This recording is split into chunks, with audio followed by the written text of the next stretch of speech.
30번입니다. 교육훈련을 통하여 기업입니다. 개인의 차원이 아니고 기업의 차원에서 기대할 수 있는 효과가 옳지 않는 사람들, 종업원, 근로자를 교육시켰는데 바로 회사에, 기업에서 이익이 아닌 것은 이런 뜻이죠. 틀린 것이죠. 교육을 하니까 리더십과 의사소통 기술이 향상되죠. 맞죠? 작업 시간이 단축되어 또 노동 비용이 감소될 수 있어요. 왜냐 그러면 좋은 기술을 배웠기 때문에. 인적 자원의 관리 비용이 증대되는 경향이 있다고 하는데 말이 안 되죠. 물론 교육비가 있지만 자원의 관리 비용은 어떻게 증대가 아니고 감소돼야 되겠죠. 이게 교육 효과죠. 넷째, 직무 만족과 직무 충실화로 인하여 직무 태도가 개선됩니다.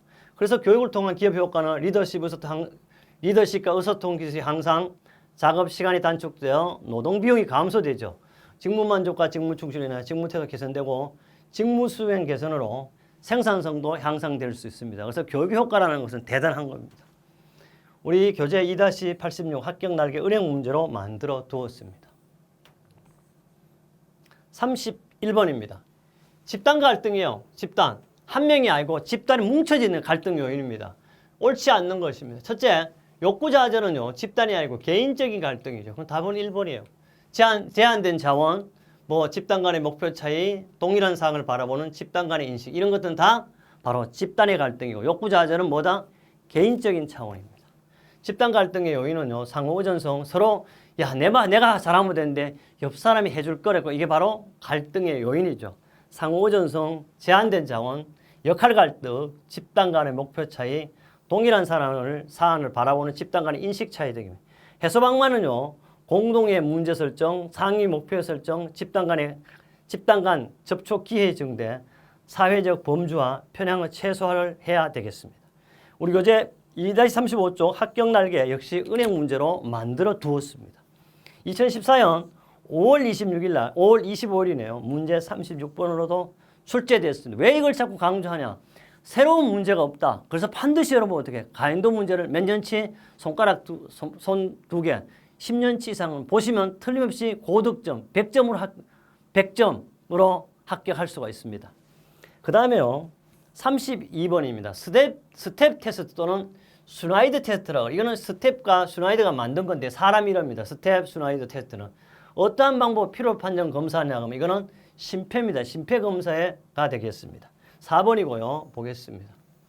해설을 보면요. 바로 스텝 테스트라는 것은요.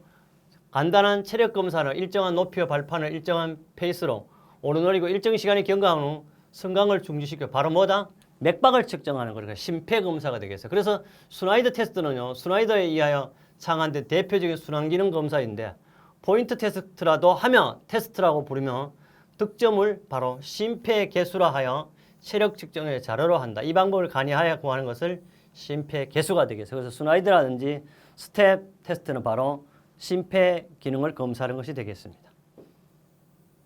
33번입니다. 안전교육 시 강의안을 작성 원칙에 해당되지 않는 것이에요. 구체적이야 맞죠? 논리적이야 합니다. 실용적이야 합니다. 추상적이라는 게 말이 안 되잖아요. 이거는 가급적 다른 하나가 더 있다면 쉽게 작성하면 되겠어요. 역시 우리 교재 2-87쪽에 은행 문제로 만들어 두었고요. 2014년 5월 25일 날 문제 35번으로 출제되었습니다. 34번입니다. SR 이론이죠. SR 이론. SR 이론이라는 것은 바로 SR 이론의 긍정적 강화와 부정적 강화, 처벌 등 이론의 원리에 속하며 사람의 바람직한 경화를 이끌어내기 위한 단지 어떤 자극에 대한 이걸 가지고 S는 본래 자극과 이거 R은 뭐예요? 반응이죠. 자극과 반응 이론에 단지 어떤 자극에 수동적으로 반응하는 것이 아니라 수동이 아니고 환경상의 어떤 능동적인 행위를 한다는 이론으로 옳은 것은 이거는 뭐예요? 스키너의 조작적 조건 하설을 말하고 있습니다. 그리고 스키너의 조작적 조건 하설을 보면요. 어떤 반응에 대해 체계적이고 선택적으로 강화를 줘 그 반응이 반복해서 일어날 확률을 증가시키는 것을 가지고 스키너의 조작적 조건 하설이죠. 실험을 어떻게 하냐? 스키너 상자 속에 지를 넣어 지의 행동에 따라 음식물이 떨어지게 하는 방법이 바로 스키너의 SR 이론이라고 하기도 하고 스키너의 조작적 조건 하설 이렇게 원어로 그냥 붙이기도 합니다. 역시 우리 교재 2-47쪽에 있고요. 2016년 5월 8일 날 또 출제된 문제가 되겠습니다. 35번입니다. 산업안전보건법령상에는요. 산업안전보건 관련 교육과정별 교육시간 중 교육대상별 교육시간이 맞게 연결된 것이야. 보겠습니다. 일용근로자 채용시 교육은 2시간이 아니고 몇 시간? 1시간이 되겠습니다. 일용근로자 작업 내용 변경 시 교육시간 1시간 맞아요. 사무직 종사 근로자 정기교육 매분기 2시간 아니고 3시간이 돼야 되겠습니다. 관리감독자 직위에 있는 사람은 정기교육 연간 6시간이 아니고 16시간 이상입니다. 그래 답은 2번이니까 한번 보겠습니다. 보면 산업안전보건 관련 교육과정별 교육시간을 보면 봐요. 사무직 종사는 3시간 이상이죠. 그 다음에 관리감독자 지위에 있는 연간 16시간 이상, 일용근로자는 채용시 1시간, 제외한 근로자는 8시간. 작업 내용 변경 시 역시 일용근로자는 1시간, 일용근로자의 제외한 근로자는 몇 시간? 2시간이 되겠습니다.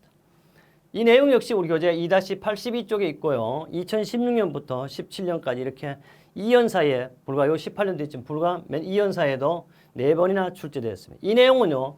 실기 필답형에도 잘 나오는 내용이 되겠습니다. 36번입니다. 36번. 안전교육의 3단계는 안전교육의 3단계는 뭐가 있다? 안전교육 3단계는 지식교육, 기능교육, 태도교육이 있죠. 이런 현장 실습을 통한 경험 체득과 한번 내가 경험을 해봤어. 이해를 목적으로 하는 단계 뭐죠? 이걸 바로 기능교육이 되겠죠. 지식은 뭐요? 바로 개념을 가르쳐 주는 거고 태도교육은 습관하는 거죠. 그래서 답은 기능교육이 되겠다. 조금 더 설명을 보면요. 기능교육은 교육 대상자가 그것을 스스로 행함으로써 얻어져. 지가 해야 돼. 둘째, 개인의 반복적 시행착오에 의해서 얻어지는 것이 되겠습니다. 셋째, 시범, 견학, 현장 실습 교육을 통한 경험 체득과 이해를 목적으로 하는 것이 바로 기능교육이다. 역시 교재 80쪽에 있습니다. 2017년 8월 26일 날 또 출제되었습니다. 37번입니다. 37번은 실제로 움직임이 없는데 안 움직여. 그런데 시각적으로 눈으로 볼 때 움직임이 있는 것처럼 느끼는 심리적 현상을 가지고 우리는 가현운동, 그 다음에 영하영상법 또는 이렇게 얘기하죠. 베타운동이라고.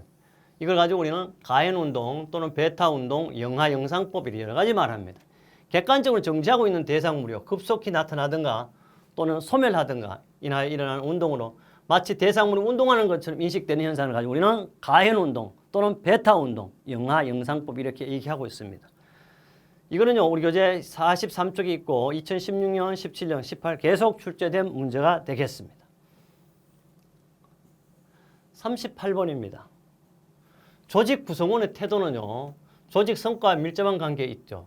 태도의 3가지 구성 요소는 바로 어떤 요소가 있느냐. 인지적 요소가 있고요. 정서적 요소가 있고 행동 경영 요소가 있습니다. 요 3가지밖에 없어요. 답은 몇 번? 성격적 요소라는 게 없다. 그래서 태도 4가지 구성 요소는 인지적, 정서적, 행동 경영 요소입니다. 태도라는 것은요. 태도의 기능에는 작업 적응, 자아 방어, 자기 표현, 지식 기능 등이 있습니다. 그런데 특히 한번 태도가 결정되고 오랫동안 유지되므로 신중한 태도 교육이 진행돼야 합니다. 그래서 태도라는 것은 바로 애티튜드, 제가 할 때 100점짜리라고 그랬죠. 또 행동 결정을 판단하고 지시하는 것은 내적인 행동 체계에 해당합니다. 개인의 심적 태도 교정보다 집단의 심적 태도 교정이 용이하다. 이 말은 뭐야? 애를 혼자 교육시키는 보다는 학교에 보내야 된다. 이런 뜻입니다. 그 다음에 39번째입니다. 작업 환경에서 물리적인 작업 조건보다는 근로자의 심리적인 태도, 감정이 직무 수행에 큰 영향을 미친다는 걸 밝혀낸 대표적인 연구로 옳은 것은 이거는 잘 알죠. 우리가 메이어와 호손, 그래서 호손의 공장에서 한 거죠. 이게 호손 연구죠. 사람한테 물리적으로 돈 주는 것도 중요하지만 가장 중요한 건 사람을 사람답게 심리적으로 대하는 것이 가장 좋다. 답이 바로 호손의 연구죠. 작업 능률을 좌우하는 바요. 단지 임금, 노동시간 등 노동 조건과 조명이라든지 한계 그 밖의 작업 환경 물적 조건보다는 종업을 하는 태도, 즉 심리적 태도와 내적 양심과 뭐가 중요하다? 감정이 중요한 겁니다. 물적 조건도 거기서 효과를 가져올 수 있어요. 그러나 종업원의 심리적 요소가 더욱 중요하네. 인간관계가 작업 및 작업 설계에 가장 영향을 줍니다. 그래서 사람은 바로 사람 냄새 나게 하는 것도 안전교육의 목적이기도 합니다. 이 내용을 교재 2-4쪽에 있고요. 18년 3월 4일, 18년 9월 15일 날 또 출제되었던 문제입니다. 이번 시험에도 나올 수 있는 문제죠. 그 다음에 40번입니다. 40번은요. 우리 어떻습니까? 40번은 이 과목의 마지막 문제죠. 보겠습니다. 심리검사에 사람을 검사하는 종류에 관한 설명으로 맞는 것을 찾는 겁니다. 성격 검사의 성격. 인지 능력이 직무수에 얼마나 예측하는지 측정한다. 인지 능력은요. 똥싸고 오줌 싸는 걸 구별하지. 그러니까 이거는 성격 검사가 아니죠. 둘째, 신체 능력 검사라는 것은요. 근력이라든지 또는 순발력, 그 다음에 전반적인 신체 조정 능력, 체력 등을 측정한다. 이게 맞는 말이죠. 신체 능력 검사는 근력이란 순발력, 전반적 신체 조정 능력, 체력 등을 측정하는 맞습니다. 기계적 검사라는 것은 기계를 다루는 데서 예민성, 색채시각, 청각적 예민성을 하는데 기계를 다루는 것은요. 손과 뭐가 좋아야 돼요? 손이라든지 팔의 솜씨가 좋아야 되죠. 그래서 틀렸어요. 넷째, 지능검사입니다. 지능검사는 바로 뭐요? IQ예요, IQ. 이거는 생활연령분의 뭐다? 지능연령 곱하기 100 하는 거죠. 봐요. 제시된 진술문에 대해 어느 정도 동의하는지 응답하고 하는 게 척도 점수로 한다. 이거는 바로 IQ 검사라는 거예요. 그래서 틀렸다. 조금 더 보면요. 심리검사의 종류 및 특징을 모두 모아놔 봤습니다. 첫째, 지능검사, 인지능력의 직무수익 얼마나 인지라는 것은요. 바로 3살짜리가 뭐 똥오줌 몸가린다 이런 거하고 똑같은 것을. 그래서 쉽게 말해 야 인지능력이 부족하다는 것은 어린아이 모습 그대로다 이런 뜻입니다. 둘째요. 기계적 적성, 기계 원리를 이해하고 있는지 제조 및 생산 직무에 적합한지를 측정하는 것이 맞죠. 그러니까 손과 팔의 솜씨 우수해야 돼요. 성격은요. 제시된 진술을 어느 정도 동의하는지에 대해 응답하고 이를 척도 점수로 측정하는 것이 되겠습니다. 정직성 검사는 피검사자들의 정직성이나 진실성을 나타내는 자필검사를 이게 뭐 저는 안 해봤지만 경찰이라든지 검찰에서 주로 하는 방법이기도 합니다. 그 다음에요. 신체 능력, 이게 이제 답이었죠. 근력, 순발력, 전반적인 신체 조정 능력, 체력 등을 측정하는 것을 말합니다. 상황 판단 검사는 피검사자들에게 문제적인 문제사항을 제시하고 이에 대한 여러 가지 가능한 해결책의 실현 가능성, 적용 가능성을 평정하는 것을 상황 판단 검사입니다. 이 내용은 우리 교재 2-6, 2-8 역시 언제 나왔냐? 2015년 9월 19일 문제 37번으로 출제됐습니다. 우리 이렇게 했어요. 2019년입니다. 4월 27일 제2의 심리와 교육을 마무리했으면 다음 과목은요. 세 번째 과목입니다. 인간공학 및 시스템 안정공학에서 여러분의 만점 합격을 위해 제가 혼을 바치는 강의를 하도록 하겠습니다.